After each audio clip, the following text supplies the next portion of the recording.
Hey guys, welcome back to my channel. আবার নতুন ব্লগে তোমাদের সবাইকে জানাই স্বাগত।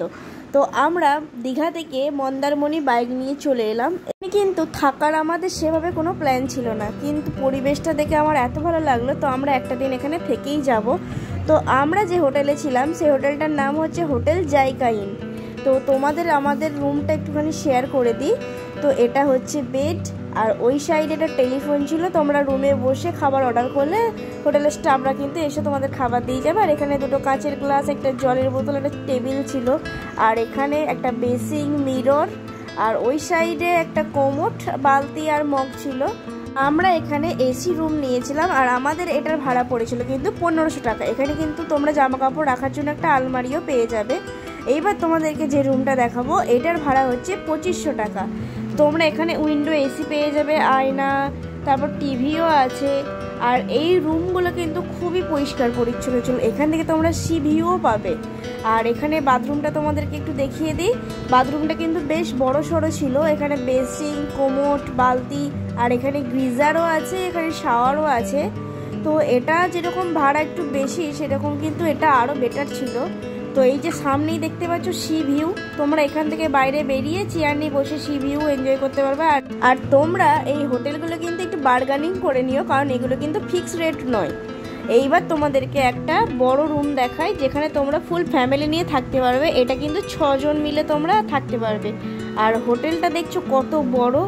এখানে কিন্তু অনেক রুম আছে, অনেক, দুটো সাইডে কিন্তু রুম ছিল। আর এখানটাতে বসে কিন্তু অনেকজন খাবার দাবার খাচ্ছিল, সমুদ্র দেখছিল। তো এই রুমটাই তোমরা 6 জনে মিলে থাকতে পারবে। তো আমি যখন এলাম তখন এই রুমটা ক্লিন করা হচ্ছে।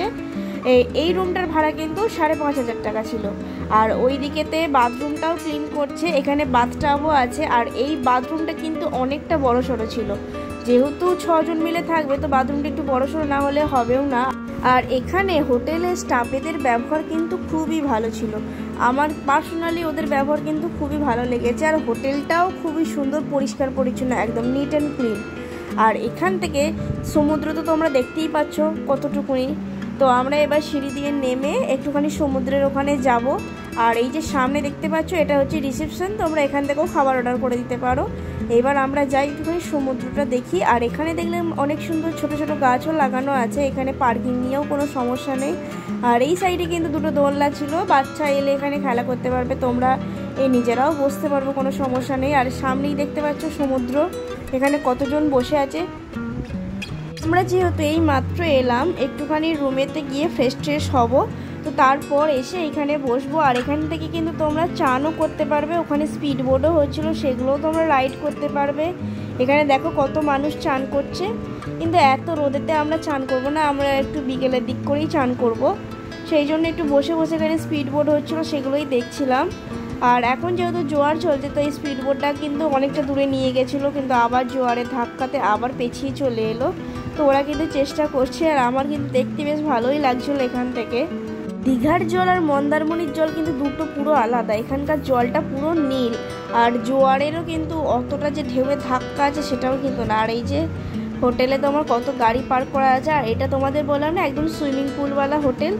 তো এইদিকে সিঁড়ি দিয়ে কিন্তু ওপরেতে আরও রুম আছে, কিন্তু ওগুলোতে এখন ভাড়া আছে বলে তোমাদেরকে আর দেখাতে পারছি না।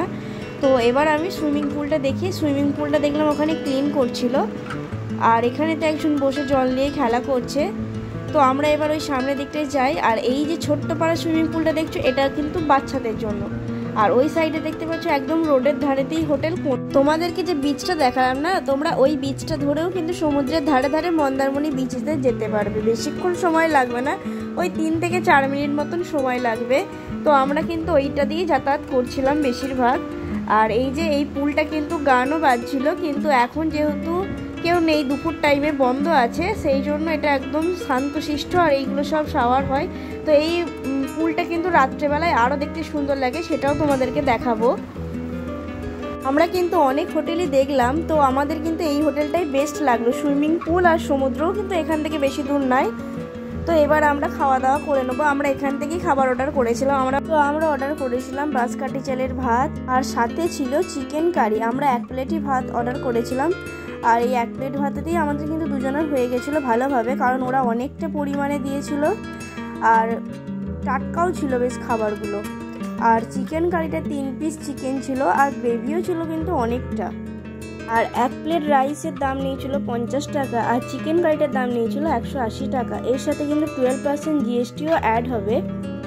তো আমাদের সব মিলিয়ে 242 টাকা বিল হয়েছিল। তো এবার খাওয়া দাওয়া করে আমরা একটু রেস্ট নেবো, তো তারপর সমুদ্রে যাব চান করতে। তো চান টান করে আসার পর পুলে কিছুক্ষণ থাকবো, তো তারপর বিকেলেতে ঘুরতে বেরোবো।